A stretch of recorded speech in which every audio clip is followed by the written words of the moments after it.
Hey guys, John V from PhoneArena here. You're watching our video comparison between the Motorola Droid Turbo and the Samsung Galaxy S5. The Galaxy S5 has remained relevant throughout the year. We've seen it go against many other handsets, and time after time it proves to be one significant smartphone. But now that the Droid Turbo is here, it looks kind of pale in comparison just because the spec sheet of the Droid Turbo, it's just beefy and immense. So we're going to take a look at these two and how the Galaxy S5 can contend against the Droid Turbo. It's metallized glass fiber meets all plastic polycarbonate. That's the main distinction between these two smartphones. Now, we prefer to design the Droid Turbo despite being the thicker and slightly larger device in the hand, but it's really strengthened by its aggressive looks and sturdier construction. Now, it's available in two options. You have that metallized glass fiber that we have here, or the ballistic nylon, which has more of a fabric texture feel to it. Now, the Galaxy S5, it does have that polycarbonate body, which contributes in giving it a lighter frame and a thinner chassis, and also benefits from having a water-resistant element, which is pretty handy in some instances. Okay, so we'll give the Galaxy S5 credit for having the brighter display, which allows us to view it outdoors with the sun present, but still not as impressive as the 5.2-inch Quad HD 1440 by 2560 AMOLED display of the Droid Turbo. It's just significantly sharper and detailed when we look at it very closely, especially in comparison to the 5.1-inch 1080p Super AMOLED display of the Galaxy S5. Well, we certainly have to give the Galaxy S5 credit for being a features-rich smartphone. So it includes things like a fingerprint sensor, an IR blaster. You have also the heart rate sensor in the back to measure your pulse, and has a removable battery as well as a micro SD card slot. They tackle the Android experience in very different ways. With the Droid Turbo, it's running a mostly stock Android experience, and that's the thing that we like about it. It's simple, very light with the software features, and for the most part, it has a very minimalist design language to it. Now, as for the software features, we really appreciate them. They're not as overwhelming just because you have very useful ones like Moto Voice, Moto Display that really enhance the overall experience. Conversely, we have TouchWiz running in the Galaxy S5. It's not really big in terms of the visuals, but it is heavy when it comes to software features, more so than the Droid Turbo. Now, some people will argue that those features actually overwhelm the experience, but some others will really appreciate the fact that it really adheres to productivity users. You have really strong multitasking, you have the wealth of air view gestures, and it really is a power user's type of experience.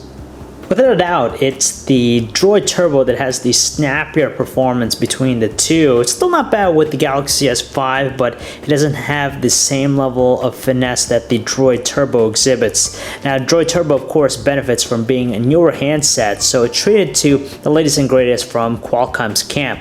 So it's packing a Qualcomm Snapdragon 805 chipset versus the 801 chipset in the Galaxy S5. RAM, you have 3 GB versus 2, so again, the Droid Turbo benefits from having a higher one, and in pretty much all instances, the benchmark scores are a lot better with the Droid Turbo. Not surprisingly, they pretty much excel in the same areas when it comes to surfing the web. You just have 4G LTE connectivity with the two handsets, so you get really fast page loads, though the Quad HD screen of the Droid Turbo, it really lends itself in giving it more sharpness and clarity. As far as their music player is concerned, they both have the Google Play Music application, so visually there's nothing too greatly different about them, though we prefer the audio output of the Galaxy S5 a little more just because it's stronger, and the two work exceptionally well when it comes to watching videos thanks to the iridescent glow of their AMOLED displays, though we do appreciate that there's that multitasking element in play with the Galaxy S5. Don't be fooled by numbers, because the Galaxy S5's 16-megapixel camera is still formidable in the wake of the Droid Turbo's larger 21-megapixel camera. Now, as far as their camera apps are concerned, you get more manual controls in shooting modes with the Galaxy S5. There's no question about that, just because the Droid Turbo is pretty simplistic and barren of extra features. As far as the quality, you'd be surprised. The Galaxy S5 continues to be a very strong competitor here. It actually takes the sharper looking photos. It has also, they have similar color reproductions, but the Galaxy S5 has a little bit of a warmer tone to it. But what really surprises us is how well its shots come out in lower lighting conditions. They're brighter than the Droid Turbo shots, which tends to have a little bit more noise. Now, as far as their video recording quality, they both can shoot 1080p and also 4K videos. The Galaxy S5 seems to be the better of the two just because it looks way more detailed and usable, while the Droid Turbo appears to be a little bit crude, not to mention some of the issues that we have with its audio recording. Thankfully, neither handset suffers greatly from any serious issues when it comes to call quality.